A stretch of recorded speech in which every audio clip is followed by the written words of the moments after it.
Hi friends and friendly subscribers, welcome back to my channel. This is Inner Heal Tarot and this is the part 2 of June 2023 decks review. And this is not anymore the energy pairing galore, but more like the other decks that I'm actually using solo.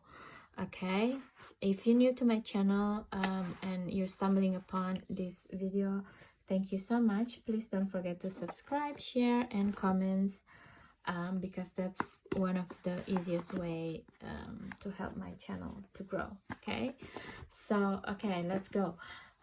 So in the part 1, I'm already talking about the energy pairing of 2 decks at a time, tarot and oracle decks, and outside of that I also have like another 6 decks that I use separately actually this month. So let's go first with the tarot. Okay, so the tarot that I like to highlight, the first thing is the Weird Card Tarot by Gabriel Cash, and this deck is really useful during my time also for the ayahuasca retreat, because they are cats images, right? And then like they're very playful, and it can bring up like a lot of the childhood trauma, but in a more playful way, not too much like being oppressed or something. They're like just so cute, and also because it's really weird because it seems like you don't it looks like it's a very playful deck, but when it comes to a reading, it's actually quite accurate and quite clear and very easy to read. For example, like the Wheel of Fortune here, and you just see for the eyes, you know, the cat eye or something like that.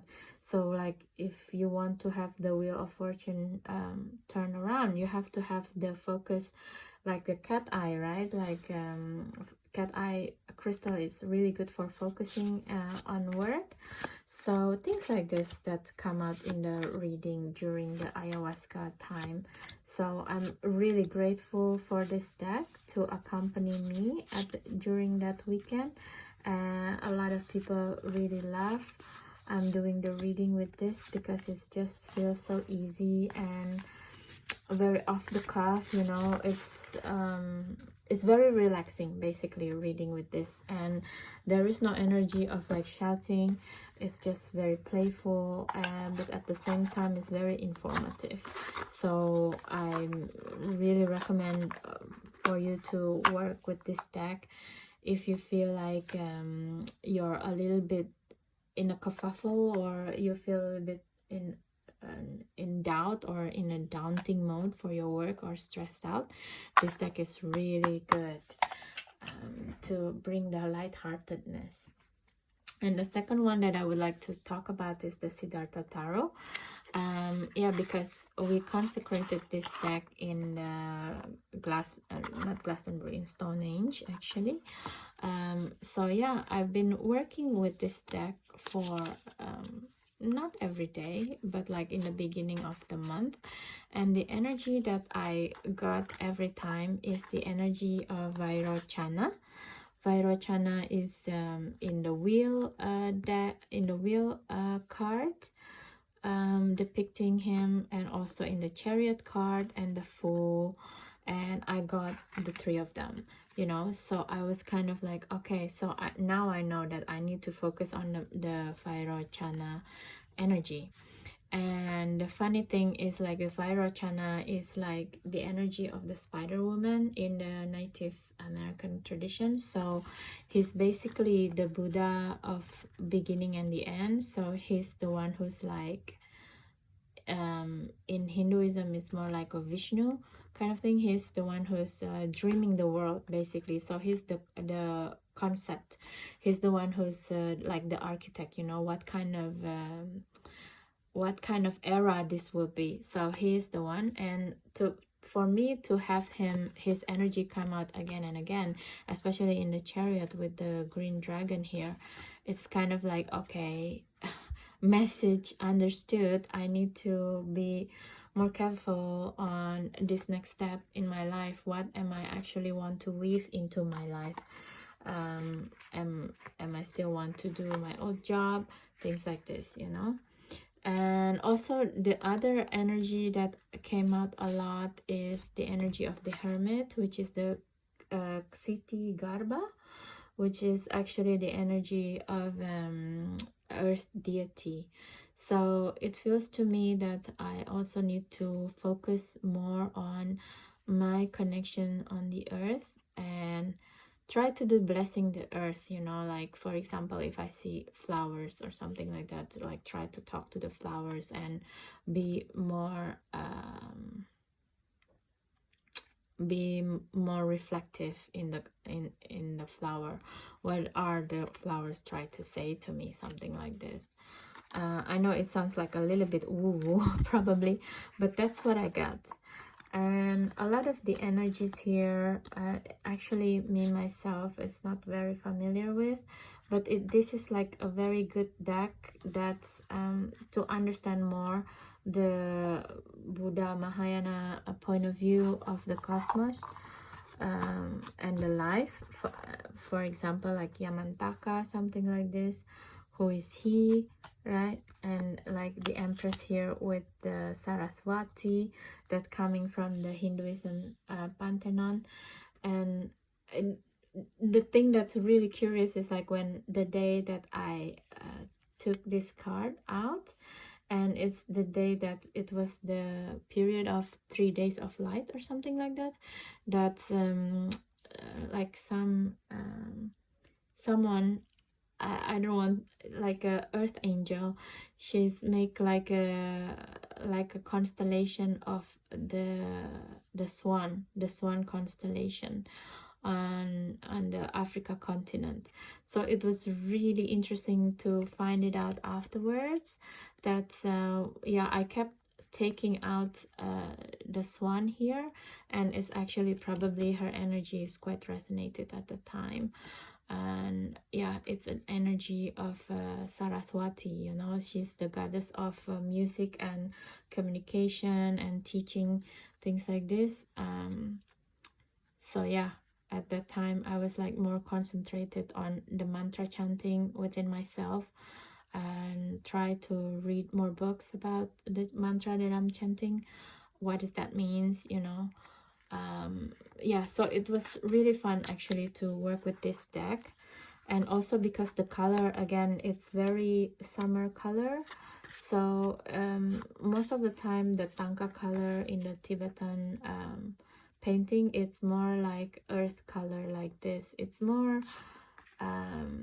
primary colors. So to see it in more pastel, it feels like become very summery kind of deck to work with, and it's more colorful to me, and it's, in a way, it feels less serious and severe to the eyes and to the iconography, you know, because a lot of times when you see a tanka, it's kind of daunting and a lot of details, and in this deck it's just taking out the details already. So I think it's kudos to the to Los Carabio and the artist of this deck, which is Bruno Letizia, to be able to see this through and to change the perception of the iconography in Buddhism, Mahayana Buddhism, and make it more accessible to people like me, you know. So yeah, I think it's a good deck to work if you are in the mode of like working with certain deities, and if you're practicing Mahayana Buddhism. This is like a really good deck and very resonated, you know, with the actual Mahayana Buddhism lore. So yeah, try to use it if you're in this realm. Okay, so now we're going into the realm of oracle. I don't know, this month is like has been like an oracle galore time for me. If you see also in the flip through, there's a lot of new new oracles that I have, and one of my favorite is this shadow light oracles, because it's give you the light side of the situation and also the shadow side of the situation, and somehow it worked well when it's combined with other deck, especially with this divine nature deck. And I'm going to take out this card because I'm already asking the question, like in the first video I'm asking about financial independence, what does that means to me. So in this deck, in this both deck, I will come up together. Okay. And the other deck that I like also, this Divine Nature by Angie Solens. It's just really stunning. The imagery here, it's giving you the pre-Raphaelite feeling, combined with like 1900s or late 1800s. It's like a Arthur Rackham Tarot kind of feeling as well, the imagery here. So I think I can work with Rackham Tarot also with this deck. It's just really beautiful, the way the energy depicted here, you know, and I really find it work very well with this deck, always hand in hand, and the color is quite similar. Look at the question that I ask. Also the card that come out has like similar color as well. It's beautiful. Okay, so let's go next to the deck is the Oracle of the Dragon Fae by Lucy Cavendish. This is not a new deck, but I have it new anyway, and I also asked the same question so it can get here. And it's very interesting because this deck was very strong when I did the unboxing video, and I was alone in the garden, and all of a sudden, like, I feel someone is like watching me, and actually it was a shape of a fae, I feel, and the fae is like, it doesn't look like most of what depicted. It looks more like, I don't know, it's more like elemental kind of being. It's not anthropomorphic, something like that. And then like the cat that I was taking care of kind of distract my attention for a minute, and when I tried to look back to where the fair direction, it's gone. But I mean, like, with this kind of like imagery, I've kind of realized that this deck is quite powerful to work with actually. So I'm also asking the same question about financial freedom. And the last but not least that I want to highlight about June 2023 deck that I'm using is the Nature Quest Oracle. I also asked the same question as well. And in my unboxing video, I already say that this deck is quite special because it's kind of like touching the idea of Taoism, but in a way that it's not the same from what I'm understood it as a kid, as a child, you know. So because as a child, there's a lot of manipulation going in my family, and it's like, oh, but this is based on the Tao philosophy, so you have to do this, do that, because that's based on Tao philosophy. You have to give respect to the elder, even though the elders is like doing associate, you know, and gaslighting you, some kind of things like this. So I'm kind of like don't like to work with Taoism for the very long time, because of this, you know. I feel like it leave bad taste in my mouth basically. But when I see this deck and I start working with it, and I started to resonate with Taoism in a very different way, because it's just giving me a lot of new perspective.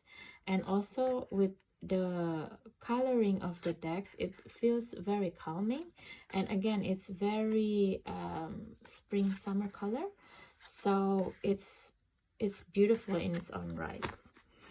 Okay, So let's ask from these four decks, what is financial freedom meant for me, if it makes sense.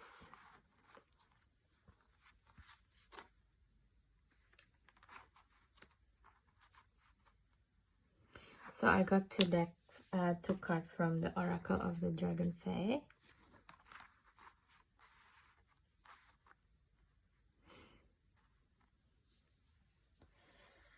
So again, like in the first video,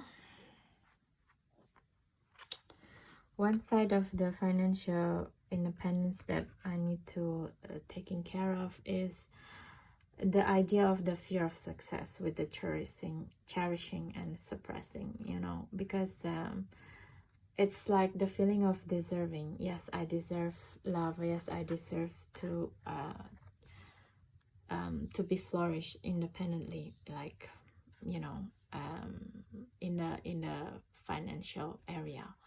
And in here with the walk the flower path, and in here with the flower already here, it's just emphasizing, right, what's happening here. And it's just giving me the idea is also like to create and to be in this acceptance journey in like in a beautiful way. It's not, it doesn't need to feel tortured, you know. That's how I feel about it. So like to understanding the shadow of my fear of success or my fear of deserving financial wealth can be made beautifully as well. It doesn't have to be depressing. And with the Lady Titania here with the be joyful, it's actually kind of resonating with the walk the flower path, because it's just walk the beauty way, right? Walk in a beautiful way. Doing the shadow work doesn't mean we have to be suffering all the time. Of course, it's suffering in itself already, with her like putting her hand in the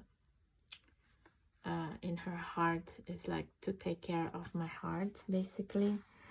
And with the green lady, the chosen one, it's like it's give me the understanding. Also with the green dragon here, it's kind of resonating from the cards in here, the Chana. Let me see if I can get it real quick. Quick. Where's the green dragon of Chana? Come on, baby. Come on up. Wow, suddenly I cannot find him. Where is he? This is the thing with the tarot deck. Sometimes card can be mysteriously hiding.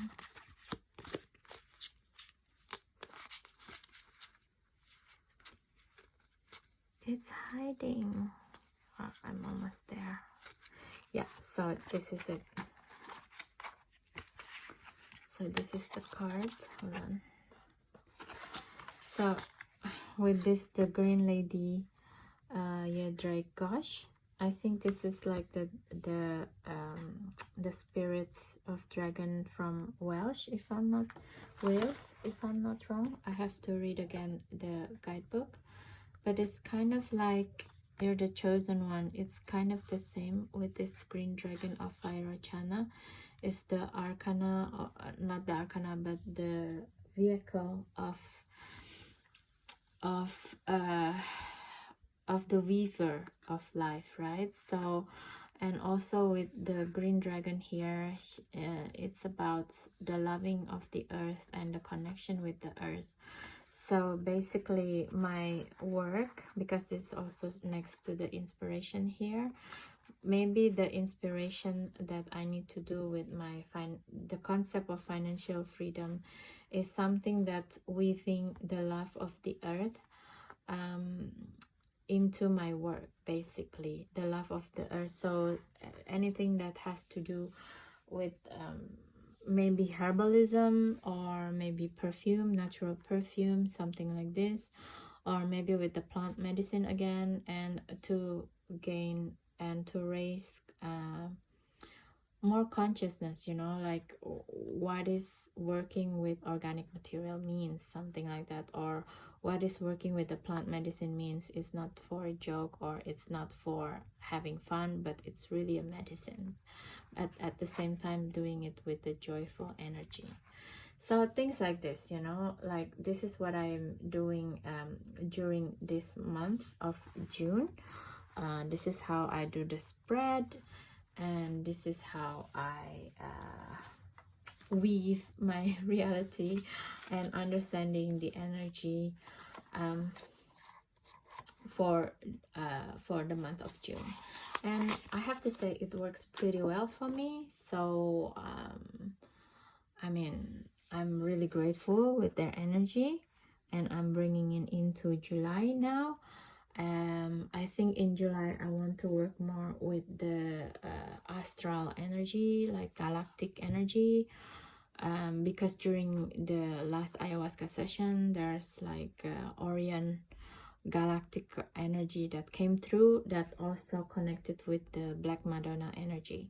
So I think I'm going to focus on that, but I'm really thankful with all of this deck that has been helping me all June. Okay, so that is it for my June 2023 decks review. Please let me know if you like this video. Leave a comment, and if it's useful for you or not, this kind of type of video. Do you want to see more of this type of video, because I can make different things of this, how I connect everything. Yeah, just let me know. And in the comments, I'm really grateful for everything. And I guess see you in end of July with my deck review. So yeah, thank you so much, guys. Please don't forget again, subscribe, share, and comments. Okay, see you next time. Bye.